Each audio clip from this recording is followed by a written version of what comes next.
So I think it is safe to say that Battlefield is not faring well, just based on how the game was launched and received, the overwhelming social media backlash, and now just how far the player base has fallen off. Welcome back, everybody. My name is LtBuzzLitebeer, and today it is official that Battlefield 2042 has hit one of the milestones for being considered at the proverbial rock bottom. Just a quick reminder, but if you like what you see, maybe consider hitting that subscribe button. And if you really like what you see, ring the notifications bell to stay on top of all my latest uploads.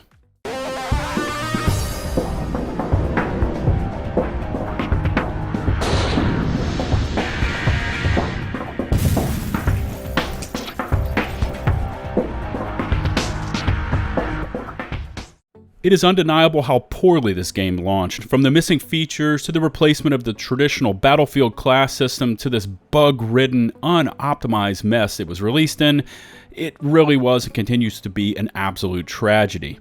Everywhere you turn, there is a new report of turmoil within this franchise, and for EA DICE, the incoming fire is coming in seemingly from all angles. At this point, we can only guess that somewhere along the game's development timeline, a directive was given to pretty much scrap anything and everything that identifies a Battlefield game in favor of whatever this shell of a hero shooter we received.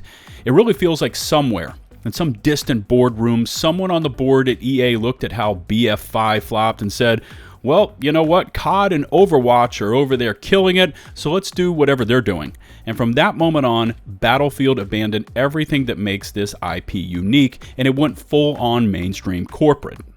Now, this is old news, and I covered this in one of my previous 2042 uploads, but even the companies that make the cheats and offer hack subscriptions are getting out of the Battlefield 2042 market because, according to them, the cheats are not working properly due to the ongoing performance issues of the game that affects the cheats, and that most people don't use their subscriptions anymore since the game is dying.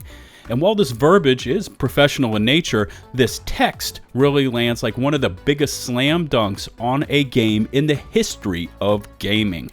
I've never personally seen a company discontinue their cheat services for their customers because the game just runs that damn poorly. And due to that fact, it is therefore seen as detrimental to their service, and ultimately, they're just taking it all down and offline.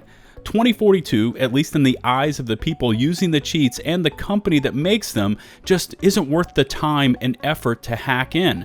And this alone should give you some indication as to how popular or unpopular this installment of the franchise is with the current player base. There's been a ton of speculation flying around the community as to when the corporate henchlords at EA will decide to just cut their losses and pull the plug on this abomination, as eventually they're going to look at just how much this game has declined, the ongoing server expenses, etc., and once they see how much the accounts payable is in respect to the accounts receivable, well, you can probably guess what would happen then. Now, personally, I would like to see EA DICE just pull this game down.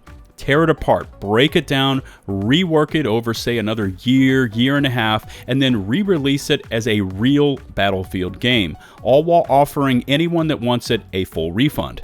Definitely wishful thinking, especially considering what would be on the line and the possibility of mass-scale legal action, but it's my honest opinion.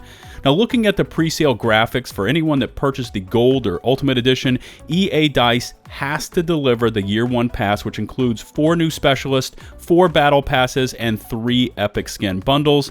And for anyone holding out hope for these upcoming drops, I would expect they would bring the absolute bare minimums in these offerings. There will be just enough in this Year 1 Pass that they can publicly state that they've delivered the goods as promised, but it will be a far cry from what fans of the franchise would expect, especially from a game that went total live service, games as a service multiplayer, while nixing the entire single player experience. And just speaking of those dwindling player counts, we know that EA DICE stopped tracking counts in the ill-fated Hazard Zone mode about a week after the full game launched back in November, and the game really feels like it's just holding on by the skin of its teeth. How this game will be able to squeeze every drop of content it can out of the Year 1 Pass and still provide a year's worth of content over 2022 is going to be something to watch. And speaking of those dwindling player counts, there was a recent VG247 article stating that Battlefield players are obsessed with the shrinking player counts, as if fans of the franchise can't wait for Battlefield, or at least specifically 2042, to fail. I don't think any fan of this franchise is actively aiming and hoping for Battlefield to fail, but more like we follow the numbers as we can't believe how poorly this game launched and then how quickly those large initial player counts abandoned the game. And here is that rock bottom event for the game. Referencing those Steam player counts, and 2042 has officially been blown clear off the bottom of the top 100 charts, not able to muster up 5,800 concurrent players as of the publication of this video, January 17th. Now, console players and Origin purchases aside, I don't see this player count strongly rebounding anytime soon, if at all. I think I can speak for every fan of this franchise when I say that we truly want Battlefield 2042 to succeed, but in reality, for this game to do just that, it needs to be broken down to the nuts and bolts and then completely reassembled back into an actual Battlefield game. I mean, we're not out here shaking our fists in the air in celebration at how this game is failing, because it's quite the opposite. This is just the tragic state of 2042 as we simply watch in horror as our beloved game sheds player counts by huge percentages. I completely disagree with the author of this VG247 article. I'm not out here cheering for 2042 to fail, but more that I simply can't believe that a franchise as storied and unique as Battlefield is falling this hard. The article even says that the players' interest in the dwindling player counts is anchored somewhere in the area of spite, and this couldn't be further from the truth. At this point, we aren't here waiting for the game to fail because it already has. It's more we're just sitting out here watching the last vestiges of what attracted us to this unique tactical FPS turn to dust. We aren't out here chanting in unison as we wait for the game to tank hard. The base is more out here like, I can't believe this game tanked so hard. As I said in yesterday's video, this week is really a make or break moment for this franchise. Can DICE deliver a massive update addressing the overwhelming and glaring issues with this game? If it does, I will be here to cover it. Please take a moment to hit that subscribe button and ring the bell to receive those future upload notifications. If you could also take the time to rate and share this video, that would be greatly appreciated.